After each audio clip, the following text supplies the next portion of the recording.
അവരുടെ വീട്ടിലൊക്കെ അങ്ങനെ ആളുണ്ടാകുമ്പോൾ അവർക്ക് മനസ്സിലാവുള്ളൂ. പക്ഷെ അതിന്റെ മനസ്സ് വിഷമിച്ചിട്ട് ഞാൻ പറഞ്ഞതാണ്. പക്ഷെ ഞാനിപ്പോൾ വിചാരിക്കുന്നത് അങ്ങനെ ആവാതിരിക്കട്ടെ. അത് അത്രത്തോളം വിഷമകരമായ ലൈഫാണ്. ഞാനിപ്പോൾ ഇങ്ങനെ ആയതുകൊണ്ട് അഫ്കോഴ്സ് എന്റെ ഫാമിലിക്ക് വിഷമം ഉണ്ടായിട്ടുണ്ട്, ഉപ്പാക്ക് ഞാൻ വിഷമം ആദ്യമായിട്ടാണ് ഇവരെ വീഡിയോന് റിയാക്ട് ചെയ്യുന്നത്. ഇവർക്കെതിരെ പലരും സംസാരിക്കുന്നത് കാണാറുണ്ട്.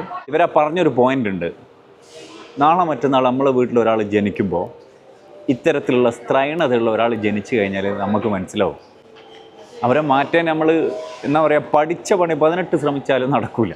അതൊരു വാസ്തവമാണ്.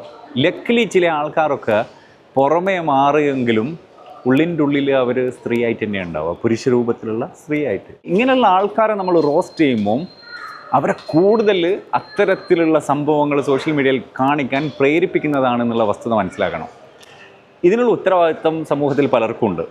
ഇത്തരക്കാർക്ക് ഒന്ന് ഹോർമോണൽ ഇഷ്യൂസ് ആയിരിക്കും, മറ്റു ചിലർ ആൺകുട്ടികൾ നല്ല ഉഷാർ ആൺകുട്ടികളായിരിക്കും, ചെറുപ്പത്തിൽ നല്ല ക്യൂട്ടായിരിക്കും. അപ്പം വലിയ ആണുങ്ങൾ പിടിച്ച് അവരെ ഇടങ്ങാറാക്കിയിട്ട് ആണിലാണ് എൻ്റെ സുഖം എന്ന് മനസ്സിലാക്കിയിട്ട് പിന്നെ ആ ഒരു സ്ത്രൈണത ചിന്തിച്ച് നടന്ന് ആ ഒരു ഹോർമോൺ കൂടി ജീവിക്കുന്ന ആൾക്കാരുണ്ട്.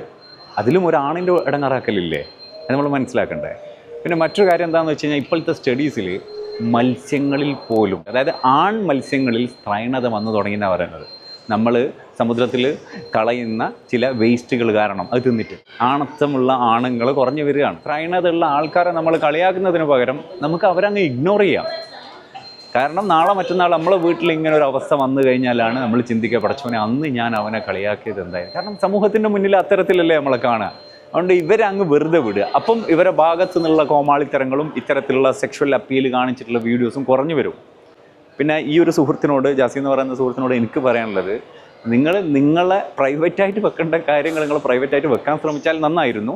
ഇനിയിപ്പം അത് വെക്കാത്തത് കൊണ്ട് ഇവരെ റോസ്റ്റ് ചെയ്യുന്നവരോട് പറയാനുള്ളത്, നമ്മൾ ജസ്റ്റ് ഒന്ന് സ്വൈപ്പ് അപ്പ് ചെയ്താലും മാറാവുന്നതേ ഉള്ളൂ അവരുടെ വീഡിയോ. നമ്മളെ മുമ്പിൽ അങ്ങനെ പടർന്ന് പന്തലിച്ച് നിൽക്കൊന്നുമില്ലല്ലോ, നമുക്കത് മാറ്റിക്കളയാലോ. കാക്കട്ടെ എല്ലാവരെയും അവർ പറഞ്ഞതുപോലെ നമ്മളെ വീട്ടിൽ അങ്ങനെയുള്ള ആൾക്കാർ ജനിക്കാതിരിക്കട്ടെ. ജനിച്ചു കഴിഞ്ഞാൽ മാറ്റിയെടുക്കാൻ വലിയ പാടാണ്. കാരണം പുരുഷ രൂപത്തിലുള്ള സ്ത്രീ മനസ്സുള്ള ആൾക്കാർ ഇപ്പം കൂടുതൽ ജനിക്കുന്നു, സ്ത്രീ ശരീരവും പുരുഷ മനസ്സുമുള്ള ആൾക്കാരും ഇപ്പം കൂടുതൽ ജനിക്കുന്നുണ്ട് എന്നുള്ള വസ്തുത നമ്മൾ മനസ്സിലാക്കുക.